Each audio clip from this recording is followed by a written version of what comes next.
kita lanjutkan petualangan dalam kerajaan Allah sebagaimana terdapat dalam Keluaran pasal 6 sampai pasal 7.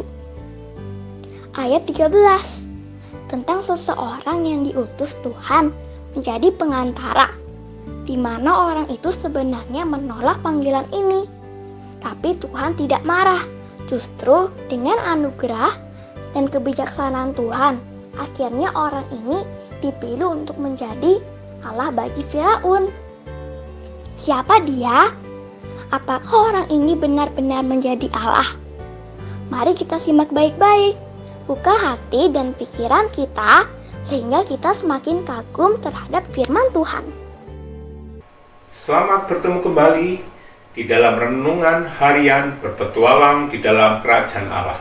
Sebelum kita merenungkan kebenaran firman Tuhan, mari kita sama-sama berdoa. Bapa di surga, terima kasih buat kesempatan pada hari ini kami boleh bersama-sama belajar kebenaran firman Tuhan. Pimpin perenungan kami pada hari ini. Dalam nama Tuhan Yesus kami berdoa. Amin.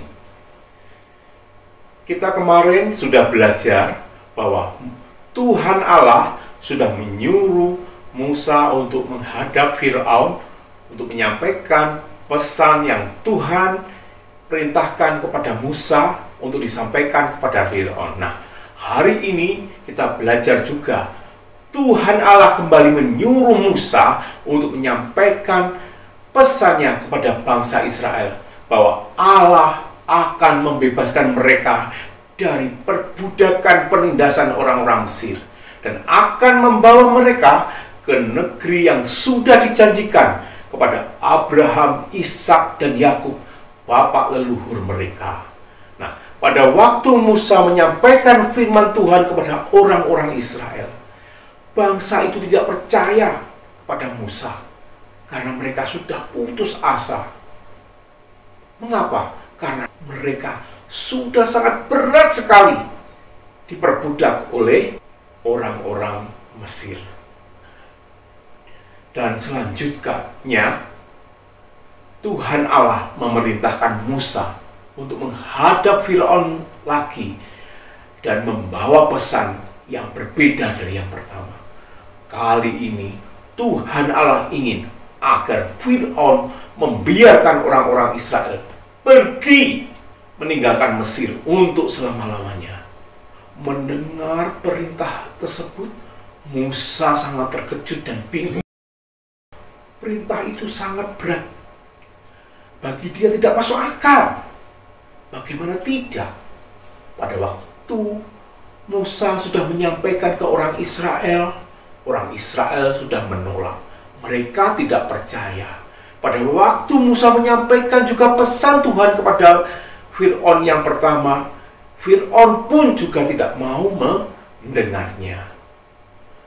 Dan ternyata juga apa yang sudah dipikirkan Musa betul-betul terjadi. Firaun tidak mau mendengarkan dia lagi, bahkan semakin menindas orang-orang Israel. Musa merasa sedih. Dia menganggap dirinya gagal dalam melaksanakan tugas yang sudah diperintahkan oleh Tuhan. Dia merasa, karena apa? Karena dia merasa tidak mampu, karena dia merasa tidak bisa berbicara. Tetapi sebenarnya bukan demikian. Musa harus belajar bahwa keberhasilan dari tugas itu ditentukan bukan oleh kemampuan manusia, tapi semua bergantung harap pada anugerah dan kemurahan Tuhan. Kita juga tidak boleh begitu. Kalau Tuhan sudah menyuruh kita, kita harus percaya, bersandar kepada Tuhan, bahwa kita diberi kemampuan oleh Tuhan. Nah, di dalam anugerah dan bijaksana Tuhan yang sempurna, Allah tidak menghukum Musa dengan pemikiran yang salah itu. Sebaliknya, Tuhan Allah memberikan posisi yang penting pada Musa, yaitu Musa menjadi Allah bagi Firaun. Apa artinya menjadi Allah bagi Firaun? Apakah Musa benar-benar Allah? Tentu tidak, karena kita tahu hanya ada satu Allah yang hidup. Tetapi Tuhan Allah menyuruh Musa spesial, sangat spesial, dan Tuhan mengungkapkan apa yang akan dilakukan Fir'aun secara terperinci kepada Musa. Tuhan berkata kepada Musa, kalau nanti Fir'aun akan mengeraskan hatinya dan menolak semua apa yang disampaikan oleh Musa dan Harun, dan Tuhan Allah akan membuat banyak tanda-tanda mujizat yang hebat yang menghukum kejahatan orang Mesir. Dengan demikian semua orang baik Mesir maupun Israel akan tahu siapa Allah yang sesungguhnya. Nah, Musa dan Harun pun pergi menyampaikan pesan Allah kepada Fir'aun. Nah, karena Musa sudah menjadi Allah bagi Fir'aun, waktu itu pesan yang sudah disampaikan oleh Allah disampaikan kepada Musa, disampaikan ke Harun dahulu, sehingga Harunlah yang menyampaikan pesan itu kepada Fir'aun. Sehingga yang tadi sudah Bapak sampaikan, Musa menjadi Allah bagi Fir'aun dan Harun menjadi nabi bagi Musa. Nah, pada waktu Musa dan Harun pergi menyampaikan pesan Allah, waktu itu Fir'aun menantang. Dia minta tanda mereka untuk memberitahu bahwa mereka adalah utusan dari Tuhan. Maka Musa menyuruh Harun untuk melemparkan tongkat yang ada di tangannya, dan tongkat itu berubah menjadi ular. Wah, melihat hal itu Fir'aun juga tersenyum. Dia panggil orang-orangnya yang pintar, disuruhnya juga orang-orang itu melempar, karena dia merasa dewanya juga bisa.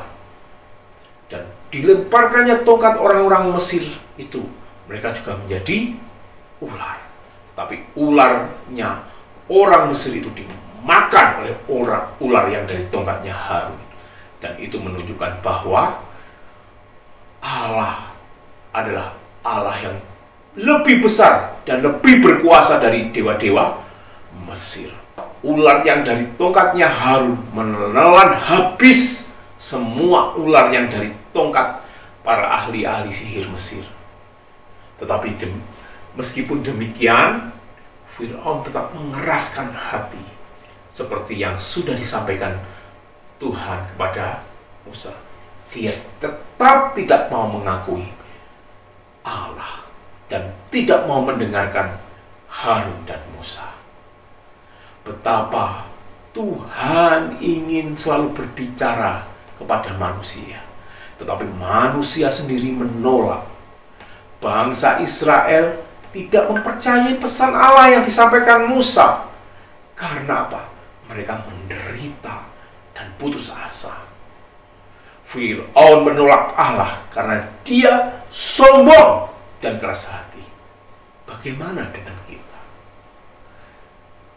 Pada hari ini kita belajar.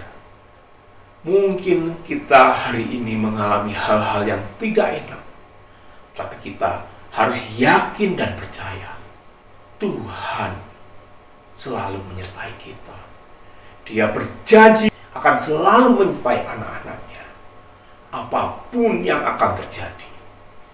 Marilah kita sama-sama belajar untuk melihat Allah yang hidup, Allah yang tidak pernah meninggalkan perbuatan tangannya. Puji Tuhan, biarlah pesan firman Tuhan hari ini boleh menguatkan kita di dalam kita melangkah menempuh hari-hari kita. Haleluya. Mari kita sama-sama berdoa. Bapa di surga, kami mengucap syukur buat kasih setia Tuhan, penyertaan Tuhan pada kami, sehingga kami hari ini masih boleh merenungkan akan kasih setia penyertaan Tuhan pada kami. Tolong kami ya Tuhan, berikan kami iman supaya kami boleh tetap bersandar dan berharap kepada Tuhan. Terima kasih Tuhan. Dalam nama Tuhan Yesus kami berdoa. Amin. Sekali lagi, Sheila terpesona. Ketika Tuhan mengutus seseorang, maka Tuhan melengkapi orang itu dengan anugerah, bijaksana, serta semua kebutuhan yang membuat misinya terlaksana dengan baik. Musa yang menolak tugas karena tidak fasih berbicara, nantinya akan dibantu oleh kakaknya. Jadi dalam hal ini, Musa bertindak sebagai Allah bagi Firaun dan Harun menjadi nabi bagi Musa. Bahkan walau disertai konfirmasi, tanda-tanda yang seharusnya membuat Firaun harus mengakui firman Tuhan yang disampaikan, tetapi karena kesombongan dan kekerasan hatinya, maka firman Tuhan itu tetap ditolak. Jadi marilah kita minta Tuhan melembutkan hati kita sehingga peka terhadap firman Tuhan. Besok persiapkan diri dengan membaca dari Keluaran 7 ayat 14 sampai 10 ayat 29 supaya memperoleh gambaran yang utuh. Bye-bye.